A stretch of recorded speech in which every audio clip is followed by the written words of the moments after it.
नमस्कार विद्यार्थी मित्रांनो, पी एस करिअर पॉईंटच्या या यूट्यूब चॅनलमध्ये आपल्या सर्वांचं स्वागत आहे. आपण इयत्ता 4थी स्कॉलरशिपचा प्रत्येक घटकावरील व्हिडिओ या ठिकाणी तयार करत आहोत आणि यातीलच पुढचा भाग म्हणून आज आपण स्थानिक किंमत, दर्शनी किंमत व विस्तारित मांडणी हा घटक शिकणार आहोत. चला तर मग सुरू करूयात. बघा, व्हिडिओ सुरू करण्यापूर्वी आपणा सर्वांना सांगू इच्छितो की आम्ही म्हणजेच पी एस करिअर पॉईंटने इयत्ता 4थी स्कॉलरशिपमधील विद्यार्थ्यांसाठी खास प्रत्येक घटकावर आधारित एक टेस्ट सिरीज तयार केली आहे आणि या टेस्ट सिरीजची किंमत फक्त आणि फक्त 99 रुपये ठेवलेली आहे. आपलं ॲपचं नाव पी एस करिअर पॉईंट हे आहे आणि प्ले स्टोअरवर जाऊन आपण हे ॲप डाउनलोड करू शकता व त्यातील इयत्ता 4थी स्कॉलरशिपचा कोर्स खरेदी करू शकता. चला यानंतर बघूयात. बघा, वेळ न वाया घालता आपण लगेच प्रश्नांना सुरुवात करूयात. पहिला प्रश्न काय आपला, खालीलपैकी कोणत्या संख्येत 4 या अंकाची स्थानिक किंमत सर्वात कमी आहे? बघा, सर्वात अगोदर आपण स्थानिक किंमत आणि अगोदर आपण काय करूयात, स्थानिक किंमत आणि दर्शनी किंमत यातील फरक शिकून घेऊयात. बघा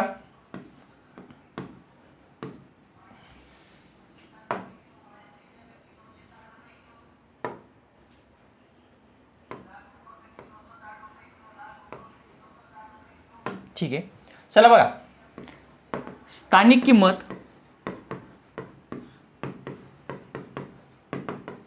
आणि दर्शनी किंमत यातला फरक अगोदर आपण शिकून घेऊयात.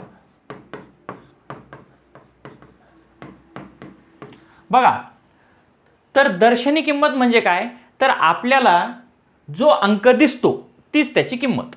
एवढं सोपं आहे. काय दर्शनी किंमत म्हणजे काय, जो अंक आपल्याला दिसतो तीच त्याची दर्शनी किंमत होय. आणि स्थानिक किंमत म्हणजे काय की तो अंक कोणत्या स्थानी आहे, म्हणजे त्याचं ठिकाण कोणतं, त्याचं स्थान कोणतं, यावरून त्याची स्थानिक किंमत ठरत असते. याचं एक उदाहरण घेऊयात. आपण ही पहिलीच संख्या घेऊ, कोणतं, 45,363. या संख्येतील आपल्याला काय करायचं आहे बघा, या संख्येतील आपण असं गृहीत धरूयात 6 या अंकाची स्थानिक किंमत आणि दर्शनी किंमत किती. तर मी काय सांगितलं तुम्हाला, जो अंक दिसतो तीच त्याची दर्शनी किंमत, म्हणजे 6ची दर्शनी किंमत किती होईल, 6च. पण स्थानिक किंमत ज्या वेळेला आपल्याला काढायची आहे तर तो कोणत्या स्थानी आहे हे अगोदर बघायचं. तर तो कोणत्या स्थानी आहे, एकक, दशक. कोणत्या स्थानी आहे, दशक. दशक म्हणजेच किती रे, तर 10. म्हणजेच इथे जो अंक आहे त्याला कितीने गुणायचं, 10ने गुणायचं. त्याची स्थानिक किंमत किती होईल, 60 होईल. याच्याच प्रकारे आपण 5ची दर्शनी किंमत किती असं जर विचारलं तर 5ची दर्शनी किंमत किती होईल, 5च होईल. पण 5 या अंकाची स्थानिक किंमत किती असं जर विचारलं तर 5 गुणिले 5 कोणत्या स्थानी आहे ते बघायचं. तर कोणत्या स्थानी आहे, एकक, दशक, शतक आणि हजार. म्हणून 5ला कितीने गुणायचंय, 1000ने गुणायचं. याचं उत्तर किती येतं, 5000. म्हणून या 5ची स्थानिक किंमत किती येईल, 5000 एवढी येईल. समजलंय. यात आणखी एक सोप्या पद्धतीने आपण स्थानिक किंमत काढू शकतो. काय, तर 5च्या इकडे किती संख्या आहे, किती संख्या आहे, तर 3. किती संख्या आहे, 3. म्हणून 5च्या समोर 3 शून्य देऊन टाकायचे. समजलं. अशा पद्धतीने आपण स्थानिक किंमत एकदम सोप्या पद्धतीने काढू शकतो. तसेच दर्शनी किंमत सुद्धा आपल्याला कळू शकते. त्यानंतरचं बघा, आता मग काय सांगितलेलं इथे, तर 4 या अंकाची स्थानिक किंमत सर्वात कमी आहे. बघा, तर मग आपण प्रत्येक 4ची स्थानिक किंमत इथे काढून घेऊयात. या 4ची स्थानिक किंमत काढायची, एकक, दशक, शतक, हजार, 10,000. म्हणजेच काय, 4 गुणिले 10,000 म्हणजेच किती येईल, 40,000. किती येईल, 40,000. मग या 4ची स्थानिक किंमत किती आहे, 40,000. नंतर या 4ची बघा, 4 गुणिले एकक, दशक, शतक, हजार. म्हणून 4ला कितीने गुणायचंय, 1000ने. म्हणजेच या 4ची स्थानिक किंमत किती येईल, 4,000. त्यानंतर या 4ची बघा, एकक, दशक, शतक म्हणजे 4 गुणिले 100. म्हणजेच 4ची स्थानिक किंमत किती येईल, 400. आणि या 4ची हा एकक स्थानी आहे म्हणून 4ला 1 न गुणायचं किंवा कशाने नाही गुणलं ती संख्या जशीच्या तशी लिहिली तरी चालते. मग सर्वात कमी स्थानिक किंमत कोणत्या 4ची आहे, तर पर्याय क्रमांक 4 याची आपली होईल. समजलंय, सोपं होतं. किंवा हे असं एवढा गुणाकार आपल्याला जर करायचा नसेल तर काय करायचं, या 4च्या समोर 4 संख्या आहे म्हणून 4च्या समोर 4 शून्य देऊन टाकायचे. या 4च्या समोर 3 संख्या आहे म्हणून 4च्या समोर 3 शून्य देऊन टाकायचे. या 4च्या समोर 2 संख्या आहे म्हणून 2 शून्य देऊन टाकायचे. आणि इथे एक पण संख्या नाही म्हणून शून्य देण्याची गरज नाही. आणि अशा पद्धतीने आपल्याला हे प्रश्न येऊ शकतो. त्यानंतरचा प्रश्न बघा, वाचा प्रश्न काय तर,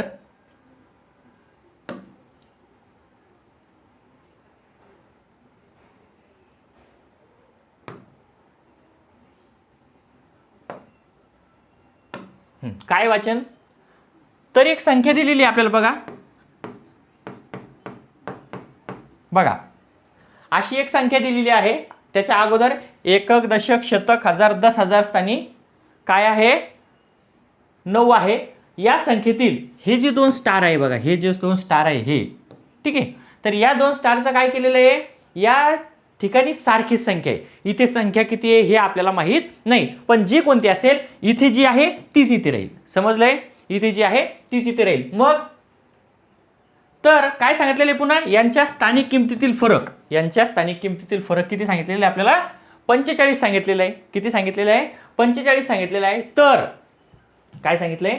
तर या स्टारच्या जागी किती? मग अशा वेळेला आपण काय करू? पर्यायामधून संख्या ठेवून बघूयात. मग पहिली संख्या इथे ठेवूयात. बघा इथे जर 3 ठेवले आपण, 3, तर 2 यांच्या स्थानिक किमतीतील फरक, या 3ची स्थानिक किंमत किती येईल? 30. या 3ची स्थानिक किंमत 3, दोन्हीची वजाबाकी किती येईल?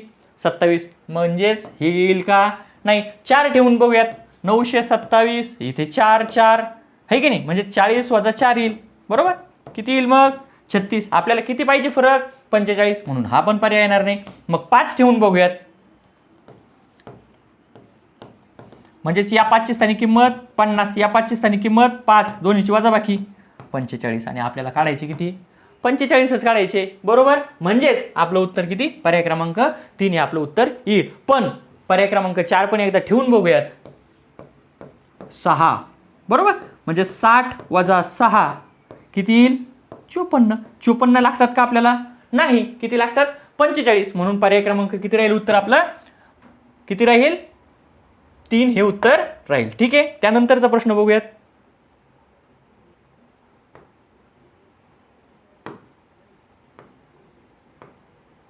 एक मिनिट.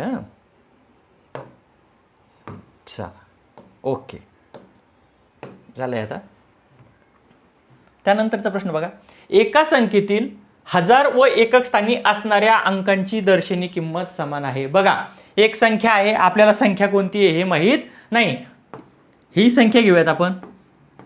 ठीक आहे, ही कोणती तरी एक संख्या आहे, पण यातला जो 1000 स्थानचा अंक आहे हा, आणि हा एकक स्थानचा अंक आहे, हे सारखेच आहे. हे दोन्ही अंक काय आहे? सारखे आहे. म्हणजे इथे जर 1 असेल तर इथे पण 1, इथे 2 असेल इथे पण 2, अशा पद्धतीने दिलेला आहे. त्यांच्या स्थानिक किमतीतील फरक 0 आहे. यांच्या स्थानिक किमतीतील फरक किती आहे? म्हणजे हे वजा हे, हा अंक वजा हा अंक, उत्तर किती आहे? 0 आहे. तर तो अंक कोणता? बघा अशा गणितामध्ये एक गोष्ट नेहमीच्या लक्षात ठेवायची, काय? जर स्थानिक किमतीतील फरक 0 असेल तर तिथे संख्या पण किती असते? 0 असते. याचं उदाहरण हेच बघूयात आपण. बघा 2 ठेवून बघूयात. इथे अगोदर 2 ठेवले, समजा आपण इथे काय केले? 2 ठेवले. ठीक आहे, आणि इथे पण 2 ठेवले. मग याची स्थानिक किंमत किती येईल? एकक, दशक, शतक, हजार, म्हणजेच 2000. बरोबर? आणि याची स्थानिक किंमत किती येईल? 2, म्हणजेच ती किती येईल मग? 1998. 1998 लागतात का आपल्याला? नाही. किती लागते? 0. म्हणून हा पर्याय चूक. त्यानंतर 0 बघा, इथे 0 ठेवलं, इथे 0 ठेवलं. याची स्थानिक किंमत किती येते? 0. याची स्थानिक किंमत किती येते? 0. दोन्हीची वजाबाकी 0. म्हणजे काहीच नाही, मधून काहीच नाही काढलं तर उरतं काय? तर काहीच नाही. चला त्यानंतरचा प्रश्न बघूयात. बघा एक संख्या दिलेली आहे आपल्याला 36,946. किती संख्या दिलेली आहे? 36,946. या संख्येतील अधोरेखित आणि त्याच्या खाली, या 6च्या खाली काय केलेलं आहे? रेषा ओढलेली आहे, म्हणजे त्याला अधोरेखित केलेलं आहे. अंकांच्या दर्शनी किमतीमधील फरक किती? बघा काय सांगितलेलं आहे आपल्याला? याची दर्शनी किंमत, याची दर्शनी किंमत, दोन्हीतील फरक. मी तुम्हाला नेहमी प्रत्येक व्हिडिओमध्ये सांगतोय काय? तर फरक कमी, त्यानंतर जास्त. ठीक आहे, काय? फरक कमी जास्त असं जर विचारलं असेल तर काय करायचं? वजाबाकी करायची. मग याची स्थानिक दर्शनी किंमत किती? 6. या 6ची दर्शनी किंमत किती? 6. दोन्हीतला काय काढायचं सांगितलं आपल्याला? फरक. म्हणजे करायची वजाबाकी. म्हणजे 6 मधून किती काढायचे? 6. 6 मधून 6 गेले 0. म्हणजेच काय? तर या संख्येतील अधोरेखित केलेल्या अंकाच्या दर्शनी किमतीमधील फरक किती? तर 0 येईल. यातच आणखी एक वेगळा प्रश्न तुम्हाला येतो, तर कोणता? या दर्शनी किमतीच्या ऐवजी इथे दर्शनी किंमत न देता तुम्हाला जर दिलं असतं स्थानिक किमतीमधील फरक किती असेल? काय सांगितलेले? स्थानिक किमतीमधील फरक किती असेल? तर काय करायचं? मग याची स्थानिक किंमत काढायची. याची स्थानिक किंमत किती? या 6च्या इकडे किती संख्या आहे रे? 3. म्हणून याची स्थानिक किंमत किती? 6000 वजा या 6ची स्थानिक किंमत किती? 6. दोन्हीची वजाबाकी करा. तर वजाबाकी केल्यानंतर उत्तर किती येतं आपलं? 5994. हे केव्हा उत्तर आलं असतं आपलं? तर ज्या वेळेला आपल्याला काय विचारलं असतं? स्थानिक किमतीतील फरक किती. परंतु इथे आपल्याला विचारलेलं काय आहे? तर दर्शनी किमतीतील फरक किती. म्हणून आपण हे उत्तर काढलं. पण याच्यानंतरच्या एखाद्या गणितामध्ये जर तुम्हाला विचारलं काय स्थानिक किमतीतील फरक, तर अशा पद्धतीने याचं उत्तर काढायचं आहे. बघा, पर्याय क्रमांक बरोबर पर्याय क्रमांक 1 बरोबर हाच दिलाय. जर दर्शनी किंमत न वाचता एखाद्याने स्थानिक किंमत वाचली की तो काय करल? पर्याय क्रमांक 1 हे उत्तर देईल, पण ते उत्तर काय असणार आहे? चुकलेलं असणार आहे. म्हणून हे उत्तर नाही. पर्याय क्रमांक 2 नाही. पर्याय क्रमांक 3 इथे आपला 0 आहे, म्हणून तेच आपलं उत्तर. चला त्यानंतरचा प्रश्न घेऊयात. बघा, 39,564 ही एक संख्या दिलेली आहे. बघा, या संख्येतील सर्व अंकांच्या दर्शनी किमतींची बेरीज किती? म्हणजे दर्शनी किंमत यातला प्रत्येक अंक घ्यायचा, याची दर्शनी किंमत घ्यायची आणि त्याची बेरीज करायची. मी तुम्हाला काय सांगितलेले? तर दर्शनी किंमत म्हणजे ती अंक जो दिसतो तोच. मग इथे 4 आहे म्हणून तो जसाच्या तसा. त्यानंतर इथे 6 आहे, नंतर 5 आहे, नंतर 9 आहे आणि नंतर 3 आहे. याची काय करायची? बेरीज करायची आहे. करा. 6 आणि 4 10, 10 आणि 5 15, 15 आणि 9 24, 24 आणि 3 27. म्हणजेच आपलं उत्तर किती आलं? 27. पर्याय क्रमांक 4 हे आपलं उत्तर. इथेच तुम्हाला आणखी एक प्रश्न येऊ शकतो. तर इथे दर्शनी किंमत जे दिलेले हे इथे दर्शनी किंमत न देता तुम्हाला काय देतील? स्थानिक. काय देतील? स्थानिक किमतीची बेरीज किती. मग इथे एक ट्रिक आहे बघा, आपण बघूयात. काय जर तसा प्रश्न आला असता स्थानिक किमतींची बेरीज किती, तर काय केलं असतं आपण? या 4ची स्थानिक किंमत 4, या 6ची स्थानिक किंमत किती? 60, या 5ची स्थानिक किंमत किती? 500, या 9ची स्थानिक किंमत किती? 9000 आणि या 3ची स्थानिक किंमत किती? तर 30,000. या सर्वांची काय करावं लागली असते आपल्याला? बेरीज. आणि सर्वांची बेरीज केली तर उत्तर किती येतंय बघा. किती येतंय? 39,564. तुम्ही जर व्यवस्थित लक्ष दिलं तर ही संख्या म्हणजेच आपली ही संख्या तयार होते. बरोबर आहे का? म्हणजे काय? इथून आपला एक नियम कोणता तयार होतो? जर आपल्याला दिलेल्या संख्येतील प्रत्येक अंकाच्या स्थानिक किमतीची बेरीज किती असा जर प्रश्न विचारला तर त्याचं उत्तर तीच संख्या असते. सोपं आहे. चला त्यानंतरचा प्रश्न घेऊयात. आलंय पुन्हा 17,500. मी तुम्हाला या अगोदरच्या दोन्ही तिन्ही व्हिडिओमध्ये सांगितलेलं आहे. काय? तर 1.25, त्यानंतर 1.5, त्यानंतर काय आहे? 1.5 आणि त्यानंतर 1.25. हे लिहायचं कसं? ही संख्या लिहायची कशी? तर 1.25 मध्ये काय करायचंय? जो अंक आपल्याला 1.25च्या नंतर लिहून दिलेला आहे तोच अंक जसाच्या तसा इथे लिहून घ्यायचा. त्याच्यानंतर जर समोर हे बघा इथे 2 भाग करतो. जर समोर 100 लिहिलेलं असेल तर तिथे काय करायचंय? 25 लिहायचं आहे. जर ह लिहिलेलं असेल, ह म्हणजे 1000, ह म्हणजे काय? 1000, तर तिथे 250 लिहायचं आहे. ठीक आहे. म्हणजे याचं एक उदाहरण घेऊयात. 525.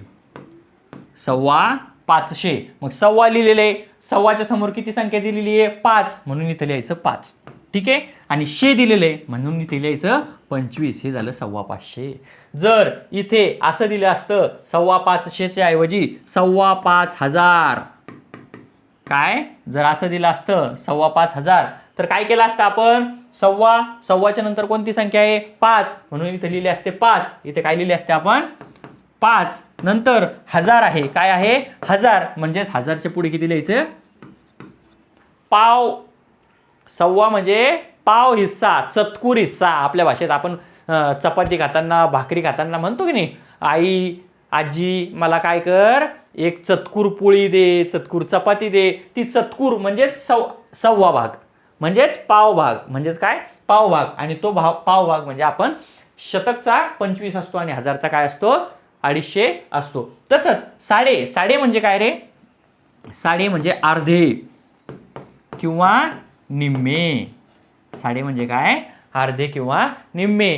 तर याच्यामध्ये पण काय करायचंय, जर साडे दिलेला असेल आणि त्याच्या समोर जी संख्या दिलेली असेल तीच संख्या इथे जशीच्या तशी लिहून टाकायची, आणि त्याच्या समोर काय दिलेलं असेल, जर शे दिलेला असेल तर त्याच्या समोर 50 लिहायचं, जर ह दिलेला असेल तर काय करायचंय 500 लिहायचं आहे. याचं उदाहरण आपण घेऊयात 5,500. 550 घेऊ अगोदर, 550. ठीक आहे, इथे किती दिलेले 5 म्हणून इथे लिहायचं 5. शे दिलेलं आहे बरोबर, म्हणून इथे 50, हे शेचे 50. ठीक आहे, इथे 5.5 असं दिलेलं असतं 1000, 5,500.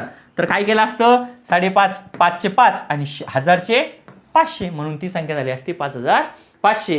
हे झालं आपण सव्वा आणि साडेचं. आता याच्यानंतर घ्यायचं आपल्याला पावणे. या दोन्हीमधून हा थोडा वेगळा पडतो. कसा, तर पावणे म्हणजे काय, त्याच्या समोर जी काही संख्या दिलेली असेल, ठीक आहे, त्याच्या अगोदरची संख्या घ्यायची. बघा मी इथे काय सांगतोय तुम्हाला, पावणेमध्ये काय करायचं, त्याच्या अगोदर त्याच्या समोर जी संख्या दिलेली असेल त्याच्या अगोदरची संख्या घ्यायची, आणि त्याच्या समोर शे जर लिहिलेलं असेल तर 75 लिहायचं, आणि ह म्हणजे 1000 जर लिहिलेलं असेल तर त्याच्या समोर किती लिहायचे 750 लिहायचे. मग आपलं हे उदाहरण जे आहे कोणतं, तर 17,500. काय लिहिलेले 17,500 बरोबर. काय 17,500. मग 17,500 तर 17 इथे किती दिले 17, मग त्याच्या अगोदरची संख्या घ्यायची, म्हणजे ती किती ती 16. ती किती ती 16, आणि पुढे काय लिहिलेले 1000, म्हणून इथे लिहायचं 750. त्याच्या पुढे लिहायचं 750. म्हणून 17,500 ही संख्या आपली कशी झाली, ही अशा पद्धतीने आपण लिहिलो. पण आपली प्रश्न आपला हा नाहीये, मी तुम्हाला फक्त समजून सांगितलं की ही संख्या कशी लिहायची. ठीक आहे, तर या संख्येतील शतक स्थानी असणारा, बघा हा झाला आपला 17,500. यातला शतक स्थानी असणारा जो अंक आहे, या अंकाची स्थानिक किंमत किती, तर 7 हा शतक स्थानी आहे बरोबर. तर मग त्याच्या समोर किती संख्या, 2 संख्या, म्हणून त्याच्या समोर काय करावं लागेल आपल्याला 2 शून्य द्यावं लागेल, म्हणून त्याचं उत्तर किती येईल 700. पर्याय क्रमांक 1 हेच आपलं उत्तर. ठीक आहे, समजतंय. त्यानंतरचा प्रश्न वाचून घ्या एकदा प्रश्न. काय दिलेलं आहे तिथे, 8 दह. बघा दह म्हणजे 10,000. 8 गुणिले 10,000 काय दिलेले आपल्याला. नंतर 11,000, पुढे काय दिलेले बघा 11,000. नंतर काय दिलेले 7 शतक म्हणजे 7 शतक. ठीक आहे, नंतर काय दिलेले 8 एकक म्हणजेच 8 गुणिले 1. ठीक आहे, मग हे झाले 80,000. ठीक आहे, नंतर हे झाले 11,000, नंतर हे झाले 700, आणि हे झाले 8. पुढे काय दिलेले, ही संख्या कोणती आहे, कोणती आहे म्हणजे काढायचं काय रे, काय करावं लागेल आपल्याला, तर सर्वांची काय करायची बेरीज करायची. मग इथे आले 8, इथे आले 0, इथे आले 7, इथे आला 1, आणि इथे आला 9, म्हणजेच 91,708. उत्तर काय आलं आपलं 91,708. मग पर्याय बघा कुठे, तर हे आलं 11,000 चूक, 91,785 आहेत म्हणून हे पण चूक. हे बघा पर्याय क्रमांक 3 91,708, आणि हेच आपलं उत्तर आहे. चला पर्याय क्रमांक 4 मध्ये 508 आहे म्हणून हे पण उत्तर राहणार नाही. पर्याय क्रमांक किती, तर पर्याय क्रमांक 3 हे आपलं उत्तर. त्यानंतरचा प्रश्न बघा, 30,458 या संख्येतील 4 या अंकाची स्थानिक किंमत. बघा 4 या अंकाची स्थानिक किंमत 30,458. 4 ची स्थानिक किंमत किती 400. त्यानंतर 8 या अंकाच्या स्थानिक किंमतीच्या 8 ची स्थानिक किंमत किती 8 किती पट आहे. जर पट काढायची सांगितली असेल, बघा जर आपल्याला पट किती पट आहे असं जर विचारलं तर काय करायचं, जी पहिली संख्या आहे त्या संख्येला, जी पहिली संख्या आहे त्या संख्येला काय करायचं, दुसऱ्या संख्येने भागायचं. दुसऱ्या संख्येने काय करायचं भागायचं. मग म्हणा 8चा पाडा 8×5 40, 8×5 40, 0. उत्तर झालं बरोबर. बरोबर ना, म्हणजे किती पट होईल 5 पट. तर असं केलं म्हणजे आपलं गणित चुकलं का? तर त्याचं कारण असं आहे की हा जो शून्य राहिलाय हा शून्य आपल्याला घ्यायचा राहिला, म्हणून हा शून्य जर इथे घेतला तर आणखी आपल्याला भागाकार कितीचा द्यावा लागेल? शून्याचा द्यावा लागेल आणि त्याच वेळेला आपलं उत्तर येईल. म्हणून किती येईल मग? 50 पट. दुप्पट येणार नाही, निमपट येणार नाही, हे इथे आपलं उत्तर 50 पट. म्हणून पर्याय क्रमांक 3 हे आपलं उत्तर येईल. समजलं? त्यानंतरचा प्रश्न घेऊयात. बघा, एका 5 अंकी संख्येत बघा अ, ब, क, ड आणि ई हे 5 अंक आहे. संख्या 5 अंकी आहे आणि हे 5 अंक आहेत. आणि पुन्हा काय सांगितलेले बघा, हे अंक अनुक्रमे 10,000, हजार, शतक, दशक, एकक या स्थानी आहे. म्हणजे अ कोणत्या स्थानी आहे? 10,000. अ कोणत्या स्थानी आहे? अ कोणत्या स्थानी आहे? हे बघा, अ कोणत्या स्थानी आहे? 10,000. म्हणजे अ ला किती निगुणावं लागेल आपल्याला? 10,000 निगुणावं लागेल, बरोबर. अधिक ब कोणत्या स्थानी आहे? हजार स्थानी. म्हणजे ब ला किती निगुणावं लागेल आपल्याला? 1,000ला. त्यानंतर क कोणत्या स्थानी आहे? शतक स्थानी. म्हणजे क ला काय करावं लागेल? 100 निगुणावं लागेल. त्यानंतर ड कोणत्या स्थानी आहे? दशक स्थानी. म्हणून याला 10 निगुणावं लागेल. आणि ई एकक स्थानी आहे, म्हणून हे जसंच्या तसं, बरोबर. स्थानिक किमतीची बेरीज किती येईल असं विचारलं आपल्याला. म्हणजेच काय करावं लागेल? यांची बेरीज करायची. पण बेरीज करताना आपल्याला ह्या संख्या माहीत नाही, म्हणून हे इथे विस्तारित रूपात आपलं हे मांडलेलं आहे. मग करा. याचाच अर्थ काय होईल? हे फक्त 10,000 अलीकडे लिहिले, अ नंतर लिहिले, नंतर 1000 अलीकडे लिहिले, ब नंतर लिहिले, 100 अलीकडे लिहिले, क नंतर लिहिलं, 10 ड आणि ई. अशा पद्धतीने हे उत्तर येईल. मग हा पर्याय कुठे? बघा, 10,000 अ, हे 10,000 अ बरोबर आहे, 1000 ब बरोबर आहे, 100 क बरोबर आहे, 10 ड बरोबर आहे आणि हे बरोबर आहे. म्हणजे पर्याय क्रमांक 1 हेच आपलं उत्तर आहे. पण पुन्हा एकदा आपण काय करूयात? सर्व पर्याय तपासून घेऊयात. बघा, इथे 1000 अ दिलेले, म्हणून हे होणार नाही. इथे काय केलेलं आहे? पुन्हा इथे 10,000 बरोबर आहे, पण इथे 100 व दिले, हे पण येणार नाही. इथे 10,000 बरोबर आहे, इथे 1000 बरोबर आहे, पण इथे पुन्हा 1000 केलंय, म्हणून हे सुद्धा येणार नाही. म्हणून पर्याय क्रमांक 1 हेच आपलं उत्तर होईल. ठीक आहे. त्यानंतरचा प्रश्न घेऊयात. बघा, 86,750 या संख्येतील सर्व अंकांच्या स्थानिक किमतींची बेरीज किती? बघा, मी तुम्हाला अगोदर काय सांगितलेलं होतं? तर काय स्थानिक किंमत आणि दर्शनी किंमत विचारलं तर ती कशी येते आणि कोणती येते, एक उदाहरण याच्या अगोदर सांगितलेलं होतं. तर याचं उत्तर तुम्ही काय करायचं आहे? आपल्या यूट्यूब चॅनलच्या कमेंट बॉक्समध्ये द्यायचं आहे. याचं उत्तर मी तुम्हाला सांगणार नाही. त्यानंतरचं घ्या. बघा, 77,777 या संख्येतील 1000 स्थानच्या अंकाची स्थानिक किंमत. बघा, काय सांगितलेले? 77,777 या संख्येतील 1000 स्थानचा अंक म्हणजे कोणता? हा. याची स्थानिक किंमत किती येते? 7,000, बरोबर. पुन्हा काय सांगितले? दशक स्थानचा अंक कोणता? हा. मग याची स्थानिक किंमत किती? 70. यांची बेरीज किती? तर यांची बेरीज किती येते? 0707 7070. हे याचं उत्तर येईल. म्हणजेच पर्याय क्रमांक 1 नाही, 2 नाही, पर्याय क्रमांक 3 हे आपलं उत्तर राहील. त्यानंतरचा प्रश्न घेऊयात. बघा, 82,729 या संख्येचे विस्तारित रूप लिहा.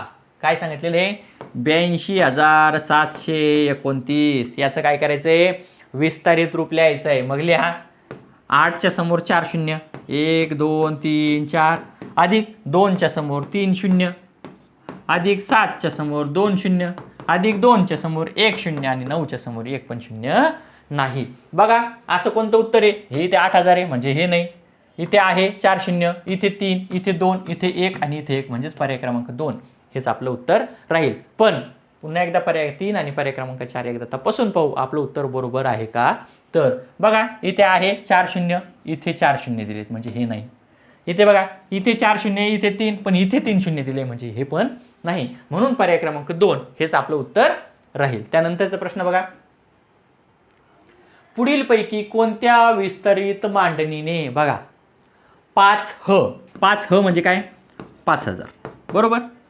7 म्हणजेच 10,000, नंतर 3 म्हणजेच 300, अधिक 2 म्हणजेच अधिक 20 आणि 4 एकक ही संख्या दर्शवली आहे.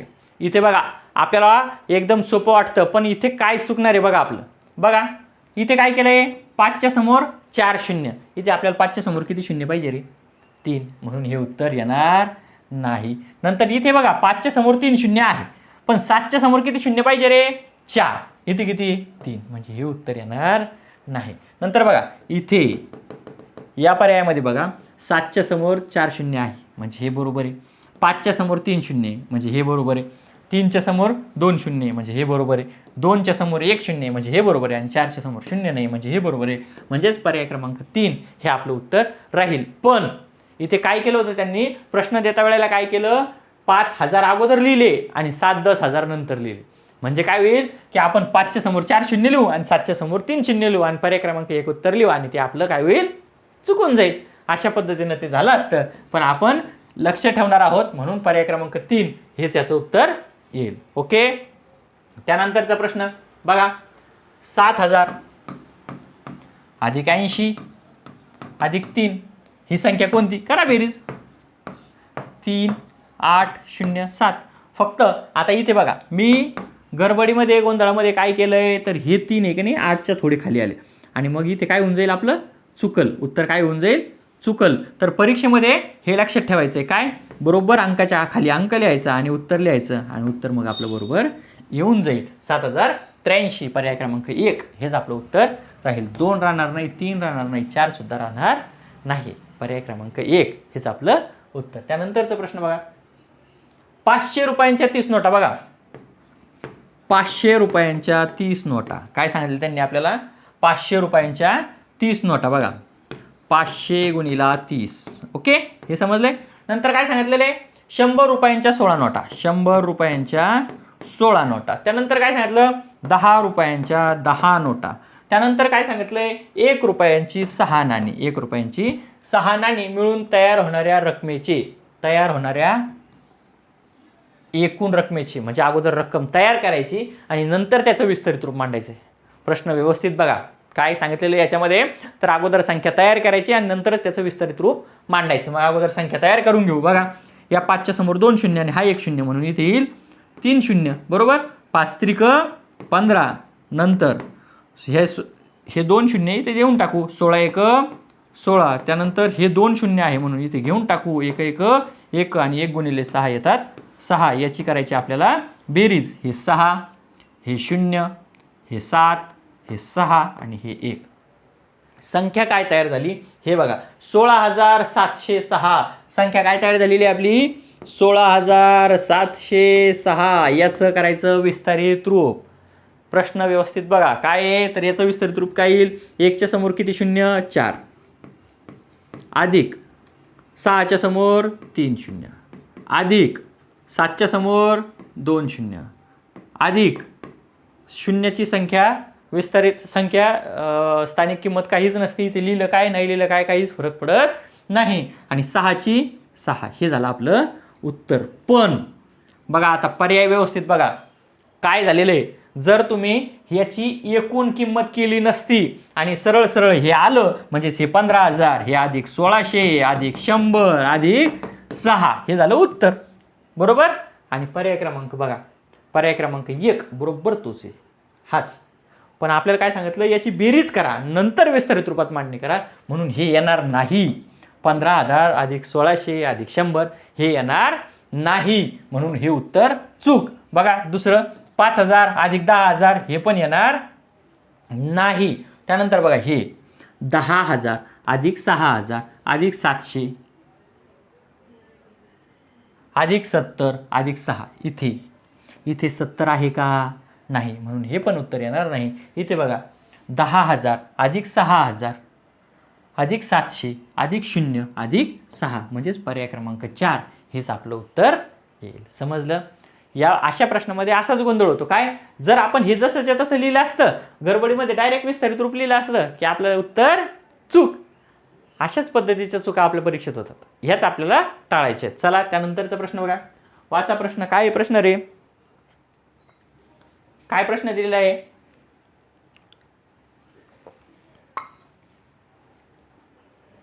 काय प्रश्न दिलेला आहे? तर 33,000 बघा आलंय पुन्हा 3.5. ठीक आहे, 33,000. ठीक आहे. काय सांगितलेलं मी, साडे किंवा सव्वा आलं तर त्याच्या समोर जी संख्या आहे ती जशीच्या तशी लिहून घ्यायची. शे आलं, साडेमध्ये शे आलं तर 50, 1000 आलं तर 500, बरोबर. म्हणजेच काय येणार ते 30,500. ही संख्या विस्तारित रूपातली आहे. लिहा मग 30,000 अधिक हे शून्य लिहिलं काय नाही लिहिलं काय काही फरक पडत नाही, अधिक 500 झालं उत्तर. शून्य लिहा नका लिहू काहीच फरक पडत नाही. हे 30,000 अधिक 500 2 शून्य दिलेले, उत्तर बरोबर. हे 20,000 आणि 7,500 कुठून आले, नाही येत.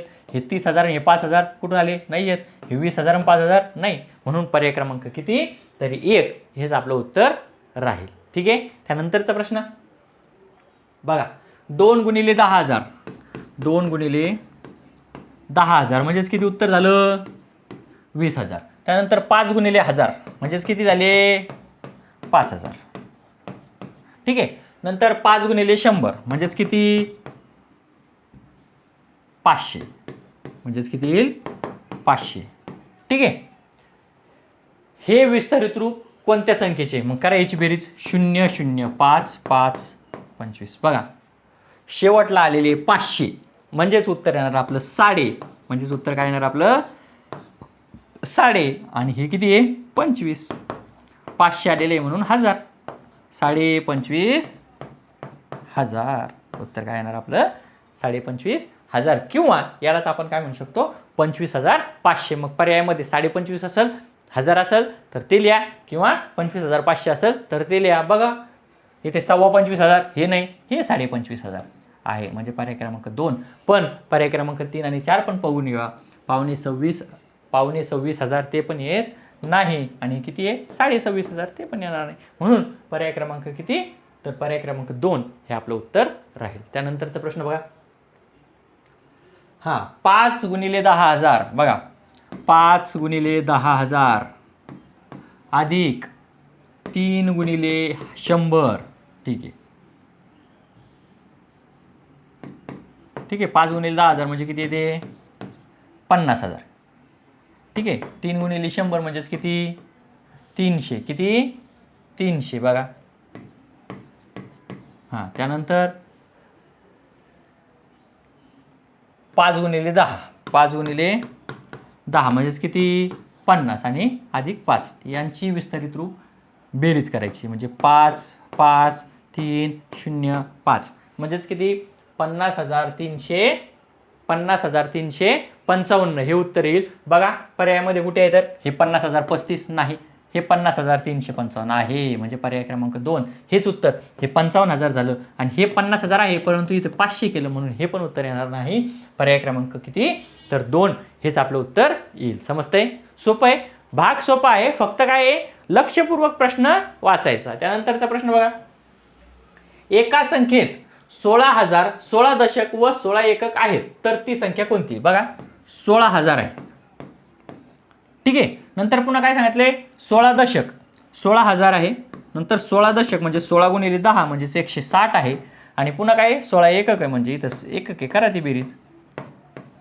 म्हणजेच ती संख्या किती येईल मग आपली, 16,176. बघा इथे हे 61,000 नाही, हे 66,000 नाही, हे 16,176. म्हणून पर्याय क्रमांक 3 हेच आपलं उत्तर. पर्याय क्रमांक 4 71,000 आहे, म्हणून हे पण उत्तर येणार नाही.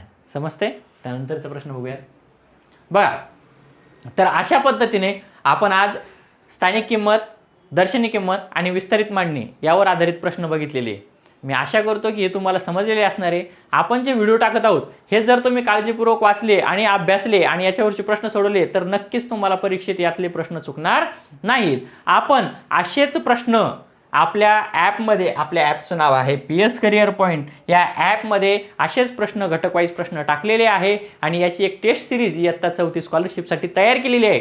ज्यांना कोणाला ही टेस्ट सिरीज घ्यायची आहे त्यांनी प्ले स्टोअरवर जाऊन PS करिअर पॉईंट हे ॲप डाउनलोड करा आणि त्यामध्ये 4थी स्कॉलरशिपचा कोर्स दिलेला आहे, तो तुम्ही खरेदी करू शकता. त्याची किंमत फक्त आणि फक्त आपण 99 रुपये एवढी ठेवलेली आहे, ज्यामध्ये तुम्हाला खूप सारे प्रश्न मिळणार आहे. आणि जर ही टेस्ट सिरीज खरेदी करताना किंवा ॲपविषयी माहितीच आपल्याला जर हवी असेल तर या नंबरवर, म्हणजेच कोणत्या, तर 96 73 55 85 75 या क्रमांकावर आपण कॉल किंवा मेसेज करू शकता. आपल्याला याबद्दल परिपूर्ण अशी माहिती दिली जाईल. धन्यवाद. अशाच नवनवीन व्हिडिओसाठी आपल्या चॅनलला लाईक करा, शेअर करा आणि सबस्क्राईब करायला विसरू नका. आपल्या सर्व मित्रांपर्यंत आपल्या चॅनलची लिंक नक्की पाठवा. धन्यवाद. पुन्हा भेटू नवीन व्हिडिओमध्ये नंतर.